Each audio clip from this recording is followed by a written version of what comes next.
So without further ado, welcome to our Wire Strikes panel webinar for this afternoon, One Strike and You're Out.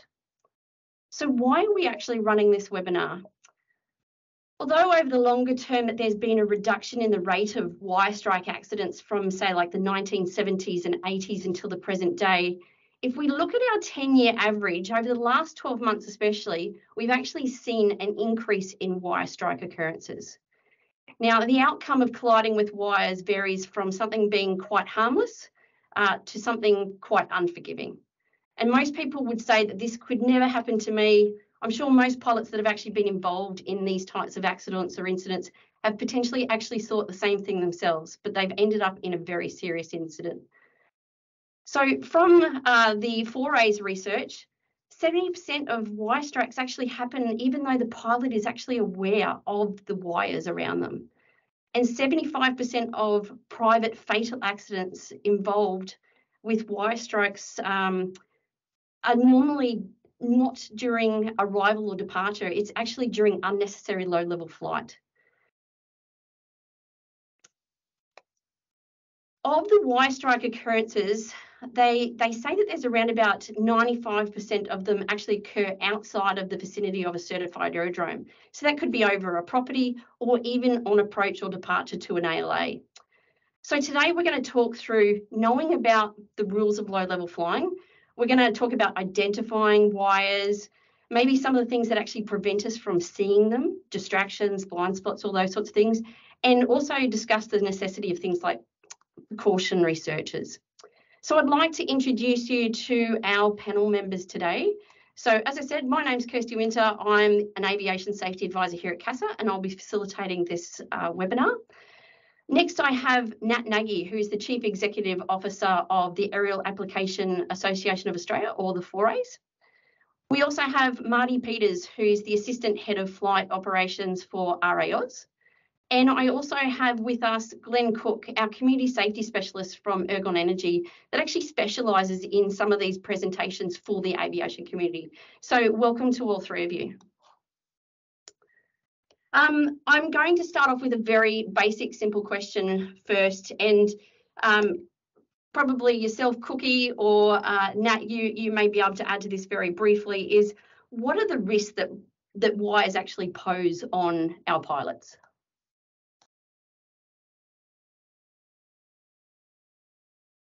Thanks, Kirstie. I think the obvious where you start off is a wire will take an aeroplane down, and you're going to be going down with it. So there's, the obvious starting point there is the risk of fatality, which we've seen in recent times, ATSB reports showing exactly that. That's your starting point, but it does go much beyond that as well. If you're lucky enough to survive one of these, there's also a whole range of other consequences.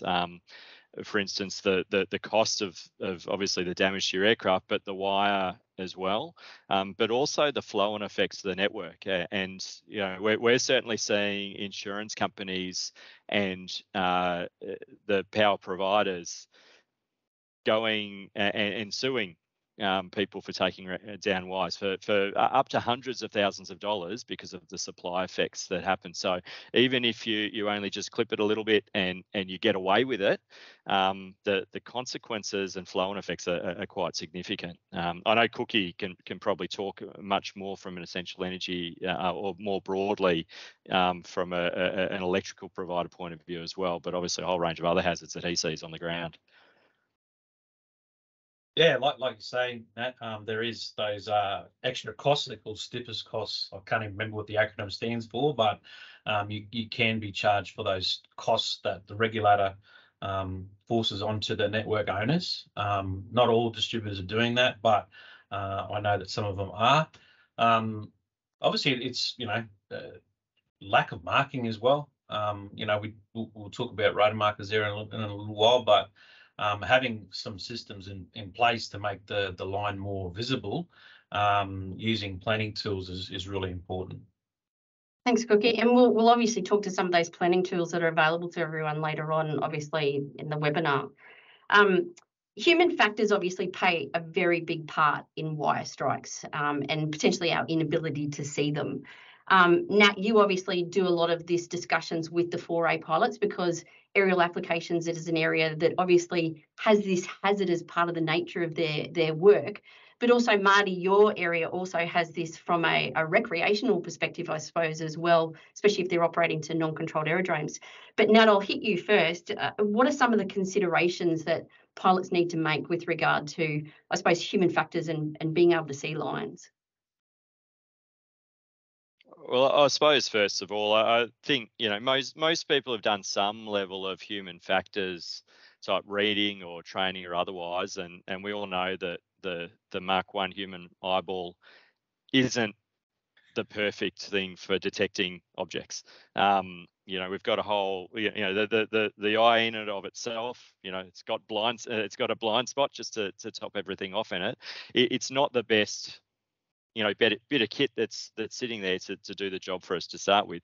But more than that, what the brain does with a lot of the images that we do get in through the eye is it's selective, and we have a thing called inattentional blindness, and we could talk all afternoon on just this to have a look at just how poor we are at actually identifying things. As Kirstie sort of indicated, that 70%, we know that 70% of the time when someone hits a wire, they actually knew the wire was there in the first place. So what caused them not to see it? And that's normally something to do with inattentional blindness. It's your mind is looking for other things because it doesn't see that as a threat. There's thousands and tens of thousands, millions of stimuli that's going on at any point in time.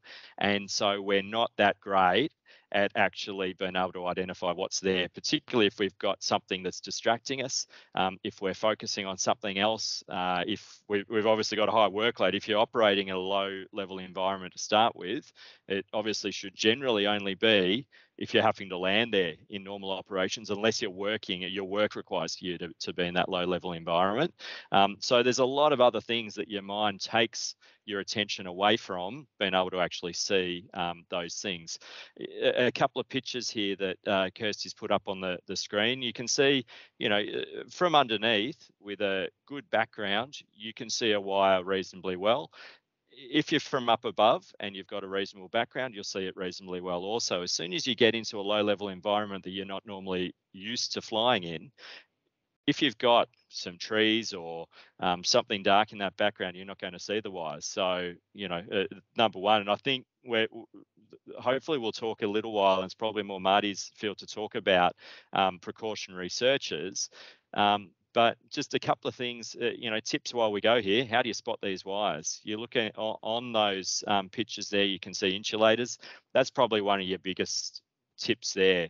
Follow the wire all the way through when you do your precautionary search. So that's one way you're going to spot it. Look at the crossbars with single earth return wires, harder to see. You really need to know about that wire before you get there. But number one, back to, I guess, the inattention, how do you know when you're distracted? Realize when you're distracted and get out of there. Get altitude, that's going to be your friend in this sort of case. That's probably the key sort of message that I'd say here, unless I had a full afternoon to talk human factors. Pay attention, focus. Yeah. And that's with a clear windscreen out the front too, Nat. You add something in and get some streaks across the windscreen or something like that. That can go back to simple pre-flight. If someone's cleaning a window, how are you going to clean that so as it doesn't obscure your view? Yeah, absolutely. It's there's a lot you can do in pre-planning. So we can know about all our human flaws and everything, and we can explain why it goes wrong. But that planning side of it, do everything right beforehand. Increase your odds, basically. Increase your odds at every opportunity beforehand. I will say too that inattentional blindness is not just pilots, right? So it's humans, and we said human factors. So to give everyone an idea, there is 10 accidental contacts with a power line every day in Australia, and it's usually ground-based, right? The aviation incidents are low compared to every other industry. So before we get, sorry, Pete, Marty, go ahead. was going to say that's pretty scary, Glenn, when you think about the idea of a ground-based object. Well, what sort of speed are they moving at compared to us in aircraft flying around? A lot slower. Yeah. It's just that people just don't see it, mate. It's that inattentional blindness. They're busy operating an excavator or a harvester, for example, and they just don't see the wire until they hit it. And then Yeah, their attention's elsewhere, obviously, Absolutely. in these cases. Absolutely. So we're going to get on to planning, but the first portion of planning is whether you actually are allowed to be at those heights. I suppose it's important for us to touch on the prevention rather than the cure side of it. And part of that is obviously knowing when we should be allowed to fly low level. So Marty, can you speak to a little bit about like when we're allowed to be below 500 feet, for example? Yeah, so as our rules state at the moment, to becoming below 500 feet is in that normal process of taking off or landing. And so ultimately in those scenarios, you're at a registered airport or an AAA. So you should have a fair knowledge of what's around you. If you're operating now below that 500 foot, then you require approval for that. And even us as an organisation, so Recreational Aviation Australia, if a person comes to us with a low-level approval from somewhere else, we'll still ask them, what's the requirement to have this low-level approval? Are they looking at doing property inspections, which is a fantastic thing to be able to do. But hopefully, as Nat will attend to, is as long as these people are doing their due diligence before to make sure that these areas are safe, to know what's out there.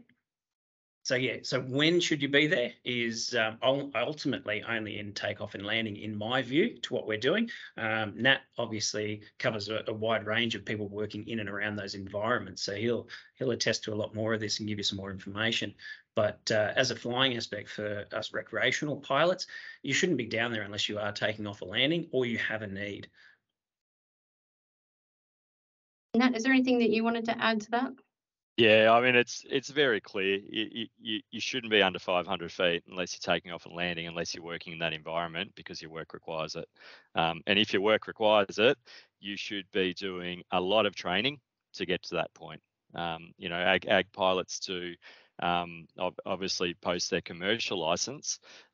They're doing the ag grading, they're doing low-level training, and we also continually train and update in that as well. So it's not just something that you do every now and then. So, I guess the majority of people who are on this webinar, there's not too much of an excuse for why you're operating at those levels unless you're in the process of taking off and landing. And in which case, plenty of people on here, I've seen a few names there that I know that do operate off, off paddocks or other people's bush strips or otherwise.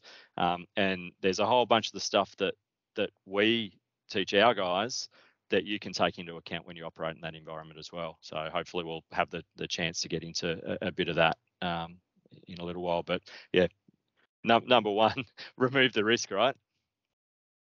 That's it. And look, I'm happy to throw some references up to Part 91 in the chat if anyone's interested. Obviously, just to clarify, 500 feet is obviously when we're out in other areas, but when we're over populous areas, then we actually go up to 1,000 feet as well. Hopefully, those circumstances where we're dealing with power lines is a little bit different in those circumstances for us. I'll open this one up to the floor. So what considerations should we actually be making in regard to our flight planning for wires? And you've all sort of alluded to some things to start off with, and I'm sure there's some resources that we can touch on in this respect, but what and how should pilots be flight planning to cater for wires? So Nat, do you want to start there, or otherwise I'll jump straight in? Yeah, I mean, I was going to throw to Cookie actually, because it's a perfect Dorothy Dixon right there. But look, number one is that if you're going to somewhere that's not known, all the information you can possibly gather on that location, that's what you should be gathering. So if it's, you're going to a mate's and flying into a mate's paddock, it's interrogating them around everything that they know about that area. It's using whatever power line mapping is out there, and that's for I won't steal Cookie's thunder on that, but getting whatever input you can in terms of understanding what wires are there, but then more so landholders or people that operate in the area, what wires are around there, what buildings have you got near the strip, getting other clues, because it's not just they mightn't think about the shed that they've just put out. That shed's going to have power going to it somewhere, somehow, probably, or they've moved a wire from somewhere else for some reason they've forgotten about. It's interrogating them about all the possibilities of what might be there, outside of all the other, and Marty's better placed, I think, to say, just normal flight planning approaches. Yeah. I'm a bit out of practice there. But yeah, those two things, so it's probably more you guys now around that, but interrogate all the resources that you got available to you. That's the top level there. Yeah, so Kirstie, when I do in my flight training regime, is the two times that we might be conducting things low level is one is in a low level flight, and ultimately I've already got a pre-planned out area that I've gone through, and even coming on board with Glen here, I'm going to take some of the apps and the information to pass that on, because there's amazing stuff here with the Look Up and Live app. So with that, it's already pre-planned. It's worked out through the valley what we've got, because there's so many places that you could go up a valley and an extra wire is coming down in a place that you're not sure of. The other time is in a precautionary search, and we'll get to that in a little bit. So yeah, they're the only two times that I'm actually in that low level sort of aspect.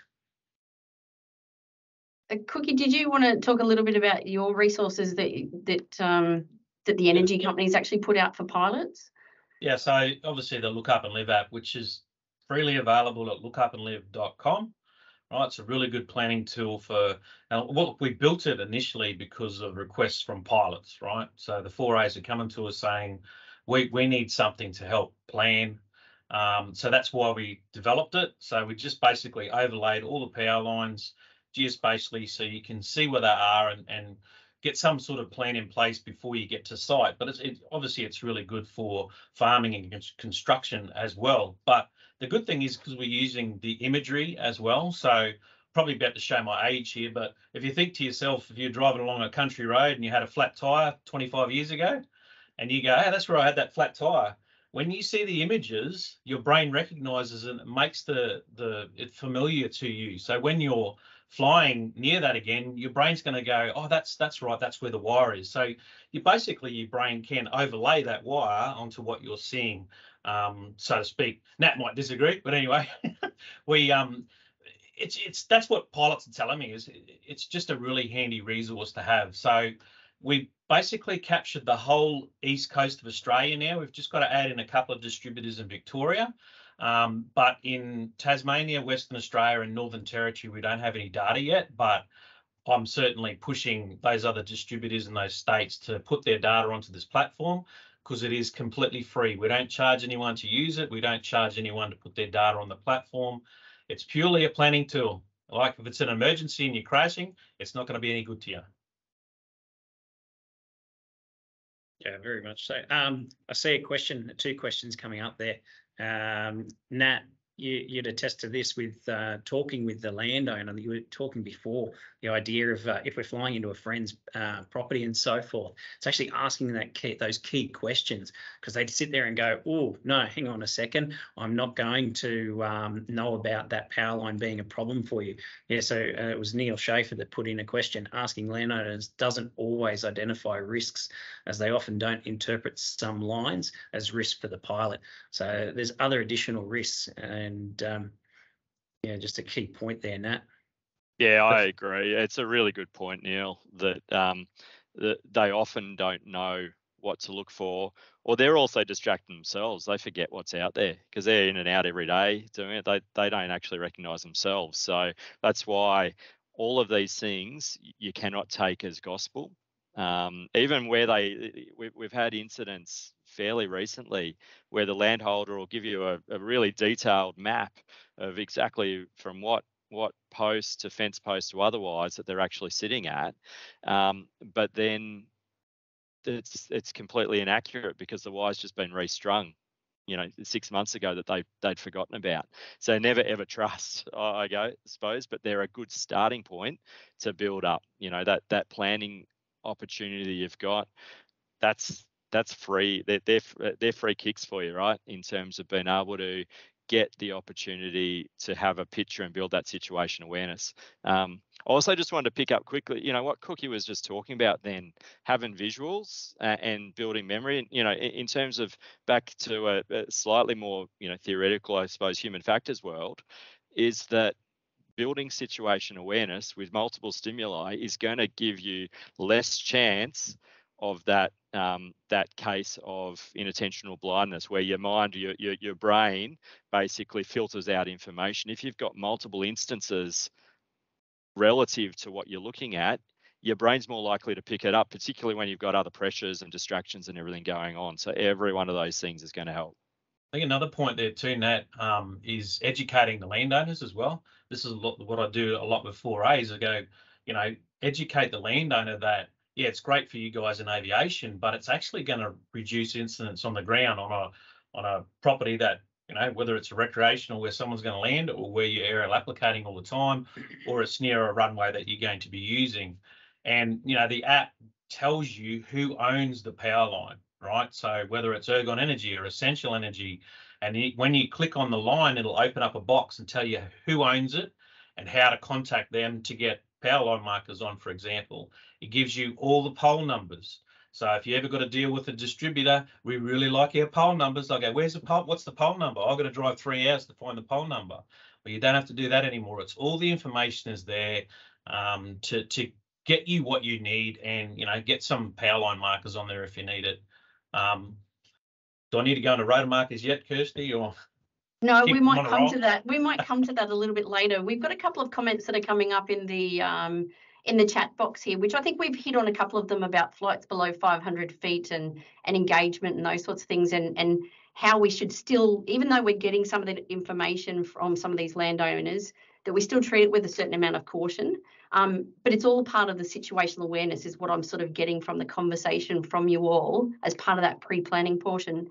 But there's an interesting comment actually in the chat box at the moment, obviously also about flight over water. So things where we actually have lines stretched across riverways, waterways, all of those sorts of things that aren't necessarily as easy to identify, and what some of those positionings or indicators may be to be able to assist with identifying where those wires may be. And this could be where you come into that a little bit, Cookie, but Nat or Marty, do you have any tips or tricks as far as that goes with identifying wires over waterways? Yeah, look, I haven't personally got into the seaplane flying down that low level, 500 foot or something along the water. But straight away, my mind would be looking, if I was in those areas, I'd be looking up the hill, not just through the valley. I want to look at the top of the valley and see where maybe the big power poles or so forth are, and then understanding that there could be wires drooping down and through. Now, you might have been through that area multiple times and never come across or never seen that wire, but you might change a time of year can mean the difference between probably a couple of meters in height from these wires as they stretch across because of the temperature. Cookie, would you attest to that, the idea that these wires would change height in different times of the year? Absolutely, mate. So, metal, when it gets hot, just expands. So it just basically makes the wire longer, right? So if it's over a large waterway or big distances between hills or mountaintops, the wire can be so much lower than the top of the pole, right? And yes, it will go up and down meters on long spans like that. Even in short spans, with square wire, it could be a meter below if it's a really hot day, for example. And then, a cold night, it could come up a meter higher than what it normally is. So, yeah, the power lines are living, breathing organisms. They move around. Yeah. And this is obviously a challenge for those making approaches to and from the waterways in float type aircraft, I suppose. So it's definitely a challenge from that perspective. Cookie, we might just throw to you for a moment and just about some of the incentives that the energy companies have actually put out in regard to marking wires from this perspective, both from farmland and other areas, about some of those incentives that they have, because obviously a lot of the research has shown that most of the lines that people have hit, I think the ATSB reports have more or less said 94% of the lines were unmarked of the investigated incidents where people had actually survived a wire strike, where they weren't marked at all. So can you talk about some of those incentives? Yeah, I suppose, like, I've got a lot of complaints about, because we were putting like flags up, or mud flaps as some people call them, and they just weren't as effective. So I end up sitting on Australian standards for low level flying, marking conductors, to rewrite that standard with Phil Hurst. Was on that committee as well, to look at more effective markers, and the rotor marker was one that was out there, and basically got it back into the standard so we could use it for low level flying and marking power lines. But like I said, it's not just for the aviation, it's for the ground based stuff as well. So they are very effective. Like, we've got over 7,000 up in Queensland and New South Wales, and we haven't had one contact in 5 years that has a rotor marker installed on these wires, and that includes hitting the poles and the stay wires. So once they see the rotor marker, your brain just joins the dots and you start to see everything else. So knowing that they're that effective, I've convinced our business and our executive to incentivise these markers. Ergon Energy and Energex installs them for $100, so that's less than the marker's actually worth. The marker can be $150 plus. So that's sort of our 50% to go. They're effective. We want more and more people to use them. Essential Energy installs them for free as well. You only pay cost price for the marker. Whatever they pay for the marker, that's all you will pay. You won't pay the installation costs. And there's some links there that we provided for people to go and request those markers if you want to put them up. Unfortunately, you just can't mark every power line, so someone has to pay. But like I said, we've incentivised it to make it more viable to invest some money into safety on your property or where you're flying a lot, right? So in effect, the pilot's the one really in danger if you hit that wire and you come down. But essentially, it could be the landowner's responsibility if you're contracting to a landowner to spray, for example, and there's a death involved. Well, you could essentially go to jail for manslaughter in Queensland. That is one thing that could happen to you if someone's working to you at that space. So, like I said, effective control, really effective control. That's why we've incentivised it. It's pretty cheap insurance there, isn't it? The idea, if you think about a power line coming down, not only the injury, the damage, then look at the crops or anything else, and then we can talk about the emergency services that have got to come to rescue someone. The amount of lives that just that one device could save is phenomenal. Absolutely, and I can attest to these too. They're on a property down the road from us, and you can't see half of the wires, but the ones that these are actually on, it really draws your attention from the marker point. And I can just see that Neil's made a comment about that exact point about moving objects are far more effective to the human eye. Yeah, well, negates inattentional blindness movement. So. Marty, I might just hit you up on a little bit more to do with that flight planning side of things. We talked a little bit earlier, I suppose, to the next step about precautionary searches and how, I suppose, we should be employing that process into actually looking for wires, especially when we're operating low level. Yeah, definitely. And it's something that every person who has a pilot certificate, pilot's license, should look at doing. If you're not comfortable with conducting and practicing these procedures, go seek out your local flight training school and speak to the instructors and say, hey, I would like to reiterate and repractice this. So me personally, I'll make sure I take people out and confirm that they're good with these procedures. And the procedure itself is going to differ whether they're practicing this into an AAA or whether they're practicing it into an open paddock. Now, we've obviously got restrictions if we're going into an open paddock where we can't come below that 500 feet mark. So predominantly a lot of the times when I'll train individual students is we'll do it to an AAA or to an actual certified runway, because then you can even follow up with it, maybe even a touch and go at the final. So it puts it a bit more real world. But where are you going to be in the real world scenario? Probably into a paddock.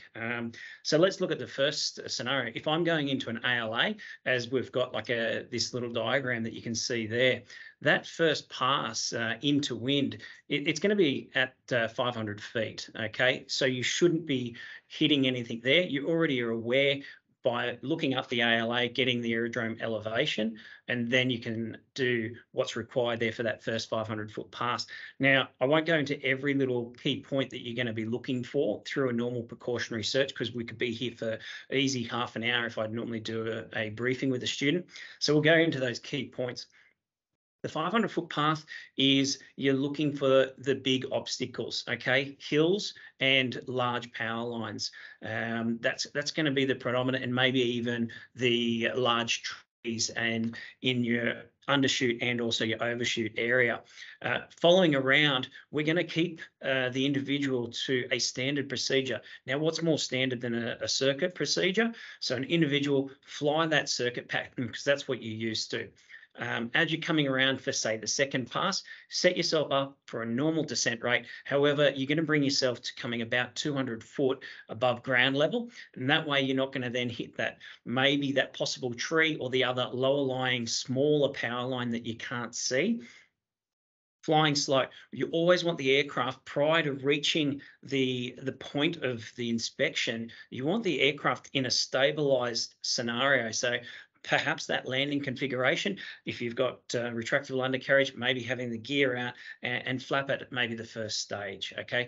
Each aircraft's going to be slightly different in this case, but have it stabilized prior to reaching that, so you're not having to concentrate too much inside the aircraft. You're looking outside for all those obstacles. Fly along your line, confirm where the points are that you're going to be doing your go around point, because you don't want to be hitting something in that overshoot area. That's another big danger here. And then continue through. The last one, your last approach. Now, it doesn't always have to be your last approach, because maybe you didn't see something, and maybe in the back of your mind, you're still sitting there thinking, maybe I need to look again. But on generally the last one at that 50 to 100 feet, passing through, having a look at the smaller objects. But because we're talking about the wire strikes here, they're the key ones, looking at the approach path and also the climb out.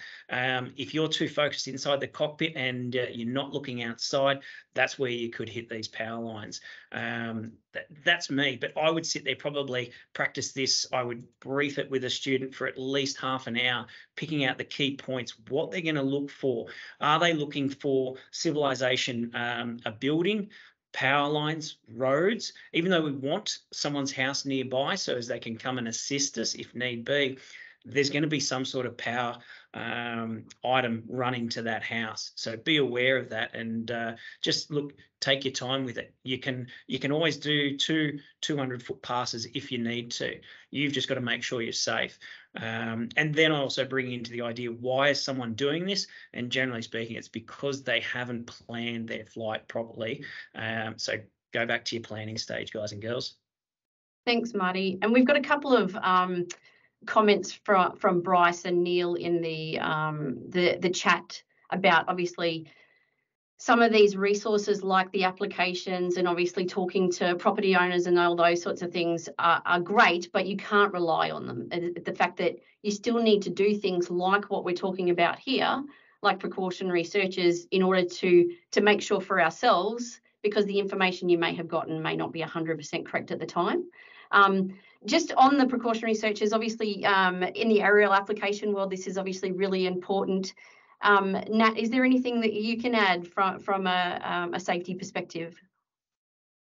Oh, look, I think, well, don't try and be an ag pilot or a low-level pilot if you're not one. I think that's a big piece here. And just I want to pick up also on what Bryce was saying, trust no one.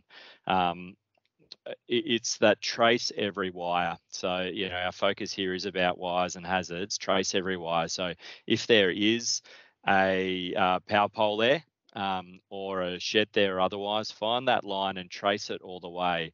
Don't just assume because the insulators are facing a certain way, or that you can't see it, or that you think you've got the one wire, especially in high tensile power lines, that smaller towers, often there'll be another earth return line on the top that's almost impossible to see in and of itself. Find it and trace it. If you can't see it from one angle, go to another angle and find it there. I think there was a question a little while back there around with the water and sun and angles. The number one thing to do is trace every single wire and look around where that is. And obviously, you're in probably a high stress situation most of the time if you've found yourself in a need to land in an unknown paddock. But I suppose there are also plenty of examples of where you mean to be there, and you have asked your mate about what's there. Back to that, don't trust anyone. Do at least 3 passes around there, trace every single wire, and if in doubt, do it again. But also the other thing is you're not used to flying in that low level environment. Your perspective will shift as you get lower. You will have more trees on your horizon, or less of a clean palette, I guess, backdrop to see these things on. Don't be surprised if you get down, you lose where that wire or that hazard is. Come around, do it again. That's if in doubt, just keep looking until you've absolutely painted that picture as best as you can yourself. Prepare. It's a really good point too, Nat. Most of those single wire earth returns, so the swerve wires, they're basically smaller than my little finger. They're made of steel, so they're non-reflective, right? So really hard to see. So you got to keep that in the back of your mind that your eye don't want to see it anyway. So it's a non-reflective metal basically. It's not like some of the steel towers that have got big aluminium cores and they're nice and shiny and you can see all of them. And particularly copper conductors too, they're non-reflective because they're a darker material. And the wires going to the sheds, if they're black, non-reflective, harder to see. There's some more really good comments coming through in the chat box, obviously, about having to make emergency landings at airports, but also, fly every wire. And it comes back to, I think, something that you pointed out at the very beginning with human factors, Nat, was more or less about if in doubt or you're distracted or you start having that feeling, get out of there. And then if you need to make those other passes, then do so from that perspective. I'm very much aware that we're sort of starting to close in on the time that we'd sort of allocated for this discussion, and it's great to generate a discussion. We haven't been able to chat about some of the more recent accidents and incidents that have occurred, and some of you may be aware that there was an investigation that was actually only just released by the ATSB in the last couple of weeks in regard to a wire strike in New South Wales. I do have a QR code for people on the screen if they are interested in having a look at that one, and you can sort of see some of those techniques and issues that we've just discussed in here about how that could relate to an accident or incident like this particular one as well. The ATSB also puts out a number of other documents as well, and while these ones are a little bit aged at the moment, they still provide some really good information and other accident information in regard to incidents that took place over the last how many years. So even though these are sort of dated around about 2011, 2013, they still provide some really good information. So they're available on the ATSB website. And obviously another one that's important in regard to this is about avoiding accidents with low-level flying. So I think we could probably talk on this a lot, and it's a really important topic, and I think it's one that generates a lot of discussion, which is excellent, and I can see that by the amount of people that have contributed in the chat window. But I'd probably just like to finish up by going around the panel and just probably what are your top 3 takeaways for people from this panel discussion that people can take away, and sort of that's something I can think about the next time I go flying to avoid wires. So Nat, I might start with you. I put you on the spot. All right. Sorry. Three you said. Okay. Look, number one, all these things, when you bring all of this together, well, what can you do about it? obviously that plan, and that if in doubt, get out of there. Don't trust anyone. But probably this biggest piece that then sort of ties it together, where that 70% of people who knew the wire was there, you've done all your planning, you've done everything right, you've even done a perfect precautionary search that Marty marked you 10 out of 10 on, you can still get distracted. And that's in all those accident reports, everything you read there, you'll find distraction almost always is a major part of that. So probably the biggest thing that I think that you can focus on is when you're operating in this environment, for starters, remove all distractions in the cockpit. We hear of the concept of sterile cockpit. Nothing there. We've got so much tech in the cockpit now, in even your simplest aircraft with your iPad and everything else. You're trying to drive all of those things, even with old steam-driven gauges. Getting students to stop focusing on that was always a problem, I remember. But all these other distractions, get rid of them all. If you're flying in this environment, mind on the job, be professional about what you're doing. You don't have to be a commercial pilot to be professional. Be professional about what you're doing there, and make sure that all those distractions are removed. And the final thing around distraction is have a refocus plan. So try and work out how you know that you're distracted, and know what you're going to do when you recognize you're distracted. And number one for me, get out of there. Get altitude, get height, get away from where the hazards are. So that's Thanks, it. Hopefully I didn't steal any of yours there, Marty. It doesn't matter. It just reinforces the point. No, look, you plan. Exactly. Plan for what you're going to do prior to going out flying. Train. Go back to your flight training school and request someone to go and do these flights. The other thing is, in the case of an emergency, look, that gets thrown out there. What are you going to do? Well, above all, fly the aircraft. Don't think that you can, if you've got an emergency and you're trying to make it into somewhere, don't think that you can climb over that power line, that tree, whatever it may be, that obstacle. If you need to put it on the ground first in a controlled flight, then you can roll out, okay? You're going to have a lot better chances of survival by doing that compared to trying to pull up and outfly that power line, that tree, whatever it may be. So all I can say is, yeah, definitely plan. Go see the flight training schools and go and practice what you've done. The people miss out on practicing these sort of procedures. They'll fly from A to B thinking, no, I've got to save the dollar. But when it comes to it, when do you need the practice is when you need to do these strategic things, the precautionary search or a forced landing. So go and practice those. Okay, any final points from yourself? Am I allowed to say planning too, mate? Or? Obviously, use lookupandlive.com to your advantage, right? It is a planning tool. Yes, the data might be incorrect. Trust no one. But it's that start point, right? Get on it, educate your landowners or educate people that you want to land on their property, for example, the recreational guys. I don't know if we've got any rescue chopper pilots on here, but we've got a lot of people using that app. And there's an extra app that goes with the Look Up and Live app. It's called Field Maps. If you want to search it I'll put it in the comments in a sec. It's called Field Maps, and it's an Esri product. It just allows you to change your north and use the app on a device a little bit more effectively. So you can obviously think about coming to land on a roadway for an accident. Well, there's wires everywhere, right?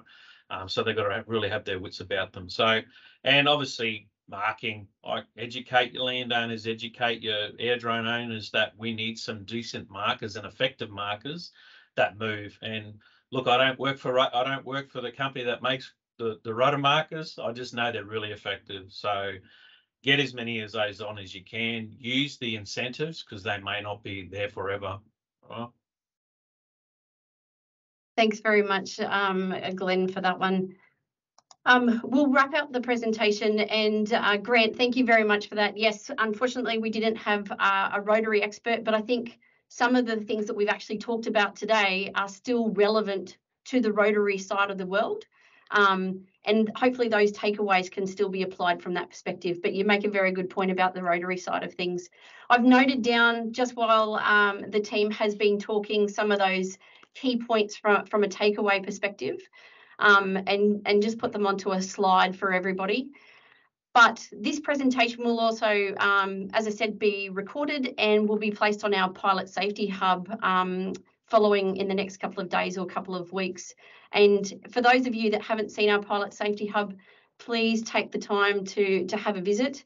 And if you have any other ideas for what you would like presented at another time, please let us know, because it's these important types of conversations that we can have with people within the industry that become important to all of us. So thank you very much for your time, everyone. And thank you very much to our panel members, Nat, Marty and Glen. Thank you.